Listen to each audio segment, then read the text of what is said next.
Hi all, welcome to our channel. ഇന്ന് ഞാൻ പറയാൻ പോകുന്നത് എന്താണ് UPS സർക്കിൾ, ഇതിന്റെ നിയന്ത്രണങ്ങൾ എന്തൊക്കെയാണ്, ഇതെങ്ങനെ ലിങ്ക് ചെയ്യാം, ഇതിന്റെ വിശദാംശങ്ങളാണ് ഇന്ന് ഈ വീഡിയോയിൽ പറയാൻ പോകുന്നത്. വീഡിയോ മുഴുവനായി കാണാൻ ശ്രമിക്കുക.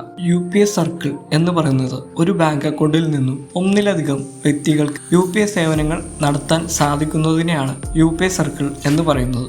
വ്യക്തമായി പറഞ്ഞാൽ എൻ്റെ ഗൂഗിൾ പേ ആപ്പിൽ UPS സർക്കിൾ ഓപ്പൺ ചെയ്ത് അതിൽ വരുന്ന QR കോഡ് എൻ്റെ അമ്മയുടെ ഗൂഗിൾ പേ ആപ്പ് വഴി സ്കാൻ ചെയ്ത് UPI സർക്കിളിൽ ലിങ്ക് ചെയ്യാൻ സാധിക്കും. ഇനി അമ്മയ്ക്ക് ബാങ്ക് അക്കൗണ്ട് ഇല്ലെങ്കിലും ഗൂഗിൾ പേ വഴി പണമിടപാടുകൾ നടത്താൻ സാധിക്കും. ഇതിലൂടെ പേയ്മെൻറ്റ് ചെയ്യുമ്പോൾ ഒരു അപ്രൂവൽ റിക്വസ്റ്റ് എൻ്റെ ഫോണിലേക്ക് വരും. അത് ഞാൻ അപ്രൂവ് ചെയ്താൽ മാത്രമാണ് പേയ്മെൻറ്റ് നടക്കുകയുള്ളൂ. ഈ ഒരു പ്രോസസ്സിനെയാണ് UPI സർക്കിൾ എന്ന് പറയുന്നത്. ഒരു മാസം 15,000 രൂപ മാത്രമാണ് ഈ സംവിധാനത്തിലൂടെ പേയ്മെൻറ്റ് നടത്തുവാൻ സാധിക്കുകയുള്ളൂ. ഒരു ദിവസം 5 പേയ്മെൻറ്റുകളാണ് നടത്തുവാൻ സാധിക്കുന്നത്. ഒരു ദിവസത്തെ മാക്സിമം ട്രാൻസാക്ഷൻ ലിമിറ്റ് എന്ന് പറയുന്നത് 5,000 രൂപയാണ്.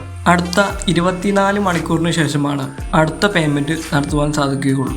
ഈ സംവിധാനം മെയിൻലി ഉപയോഗപ്പെടുന്നത് പുറത്ത് പഠിക്കുന്ന കുട്ടികൾക്കും ഏജ്ഡ് ഗ്രൂപ്പ്സിനും സ്മോൾ ബിസിനസ് നടത്തുന്നവർക്കും ആണ്. ഡെയിലി വരുന്ന ചെറിയ എക്സ്പെൻസുകൾ പ്രധാന വ്യക്തിയുടെ ബാങ്ക് അക്കൗണ്ടിൽ നിന്നും അയാളുടെ അനുവാദത്തോടു കൂടി പേയ്മെൻറ്റ് ചെയ്യാൻ സാധിക്കും. എല്ലാ പണമിടപാടും വിശദമായി പരിശോധിക്കാനുള്ള സംവിധാനം അക്കൗണ്ട് പങ്കിടുന്ന വ്യക്തിക്കുണ്ട്. UPI ആപ്പ് വഴിയോ ബാങ്ക് സ്റ്റേറ്റ്മെൻറ്റ് വഴിയോ ട്രാൻസാക്ഷൻ ഹിസ്റ്ററി അറിയാൻ സാധിക്കും. അപ്പോൾ ഇതാണ് UPI സർക്കിൾ എന്ന് പറയുന്നത്. ഭീം ആപ്പ് വഴി UPI സർക്കിൾ ഫീച്ചർ ഉപയോഗിക്കാൻ സാധിക്കും. ഉടൻ തന്നെ ഗൂഗിൾ പേയിലും ഈ ഫീച്ചർ അവൈലബിൾ ആവുന്നതാണ്. ഡിസംബർ മാസത്തോടു കൂടിയായിരിക്കും ആമസോൺ, ഫോൺപേ, പേടിഎം എന്നീ ഡിജിറ്റൽ പേയ്മെൻറ്റ് ആപ്പുകളിൽ ഈ സൗകര്യം ലഭിക്കുന്നത്. പ്രധാന വ്യക്തിയുടെ അനുവാദത്തോടു കൂടി മാത്രമാണ് ഇവിടെ പേയ്മെൻറ്റ് നടത്തുവാൻ സാധിക്കുകയുള്ളൂ. അതുകൊണ്ട് തന്നെ ഇത് സേഫായൊരു സംവിധാനം തന്നെയാണ്. ഇത് ഒട്ടേറെ പേർക്ക് ഉപയോഗപ്പെടാനും സാധ്യതയുണ്ട്.